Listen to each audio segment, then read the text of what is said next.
Here's the truth. Pain can make you stronger if you let it. Every time you endure it, you build resilience. Every time you rise after a setback, you prove to yourself that you're capable of handling more than you thought. And every time you overcome it, you grow. Growth doesn't happen in comfort. It happens in the struggle, in the effort, in the decision to keep going even when it hurts. Think about some of the most successful people in the world. They didn't get there by living an easy life. They faced pain, just like you. They failed, they were rejected, and they struggled. But instead of letting their pain define them, they let it drive them. They used it as motivation to work harder, to be better, to achieve more. If they can do it, so can you.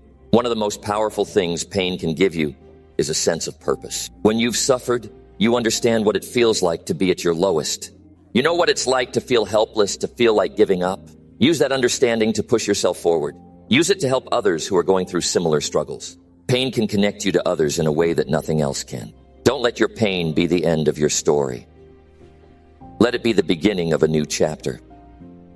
Let it be the reason you work harder, the reason you refuse to settle, the reason you keep going when others would quit. Pain isn't a sign of weakness. It's a sign that you're alive, that you're human, and that you have the capacity to overcome it. When you use your pain as a driving force, you take control of your life. You stop being a victim of your circumstances and start being the creator of your destiny. You realize that your pain doesn't define you. Your response to it does. You might not have chosen the pain you've faced, but you can choose what you do with it. Let your pain remind you of your strength. Let it remind you of the fire inside you, the part of you that refuses to give up. Use it as a reason to get out of bed every morning and to keep pushing forward, even when it's hard. The pain you feel today is temporary, but the growth it can bring is lasting. Think about the pain you've endured. Wouldn't it feel incredible to look back one day and know that you turned it into something positive? That you didn't let it break you, but instead let it make you? That you used it as a stepping stone to become the best version of yourself? Number 5, eliminate excuses completely. Excuses are the chains that keep you locked in the same place. They might sound harmless, just small reasons why you couldn't or shouldn't do something, but they are the silent killers of dreams and progress. If you want to succeed, you have to face this uncomfortable truth. Excuses don't serve you. They only hold you back. Every excuse you make is a decision to settle for less.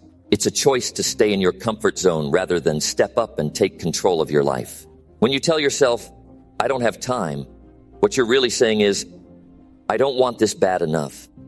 When you say, I'm not ready, you're admitting you're too scared to try. Excuses might feel like a shield, but in reality, they are a prison.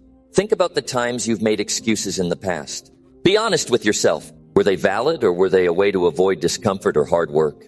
Most of the time, excuses come from fear of failure, fear of judgment, fear of not being good enough. But here's the thing. Fear only has power if you let it. The moment you choose to act despite your fear, it starts to lose its grip. Eliminating excuses starts with accountability. Own your choices, your actions, and your results.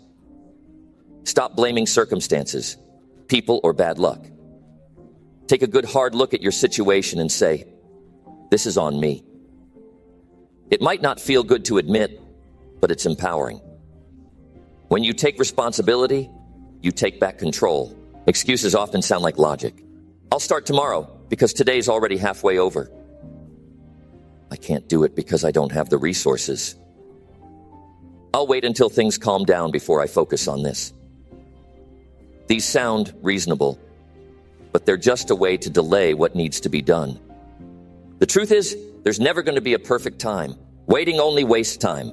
The best time to start was yesterday. The second best time is now. Start replacing excuses with solutions. Instead of saying, I don't have the time, look at your schedule and find where you can create time. Maybe it's waking up earlier, cutting back on distractions, or being more efficient with your tasks. Instead of saying, I don't know how, commit to learning. The resources are out there, and if you're willing to put in the effort, you can figure it out.